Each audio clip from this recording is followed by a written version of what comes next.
Let's look at the new ways to communicate with prospective patients, with your future ideal patient, and your referring GPs. And I'll use a live demo to show you what's possible nowadays to go from static online communication that used to look like a brochure to a really dynamic way of engaging with the community. And that's what makes a successful private practice. So let's look at Dr. Brian Ang's website in Melbourne, iSurgeon. And as you can see, the first impression is really, really powerful. As a patient doing my research, and we know that 1 in 2 patients go online to Google the specialists that they consider for their treatment. As I land, or as the patient lands on the homepage, there is a very powerful first impression. There's a good balance between the information. I know I've come to the right place. There's a visually compelling story there. There's a powerful tagline, and immediately, without much effort, I can click through to the most relevant surgery and treatment types that this practice has on offer. So the navigation makes it easy for me to click through. In case I want to check out the homepage even further, I can scroll down. And mind you, this decision is made by the average consumer within 7 seconds. Within 7 seconds, as data shows, we decide whether we stay on a website or we leave. And that is obviously a whole brain decision, as I call it. There's some left brain rational logic. Is this really a surgeon? And then there's the intuitive right brain component. Do I like what I see? Is this a professional experience, or is it a bit skewed?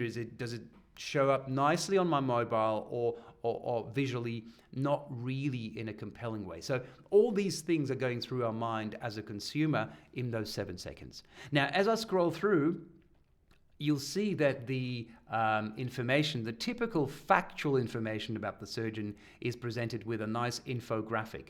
Training locations, experience with some numbers there, and associations in colleges and professional organizations. So that is a really powerful way to make the sometimes boring stuff still very accessible and palatable, because in healthcare communication, as you can imagine, this matters. We really want to know if the story that's being told here is also genuine. So that's why these qualifications are presented in a nice way.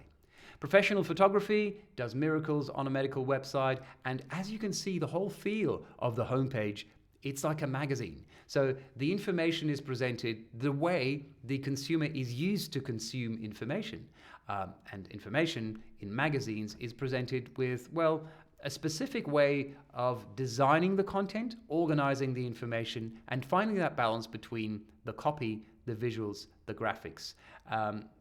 Smart ways to build your about page, like not just the boring stuff, but a visually compelling way to inform the patient. We know, by the way, that the about page is the second most popular page on a medical website. Patients will spend time on the home page, they'll go to the specific page that applies to the treatment thereafter, and they'll spend time on the about page, because they don't just want to learn more about your factual knowledge, your clinical skills. They want to know about who you are as a person before they make that important decision.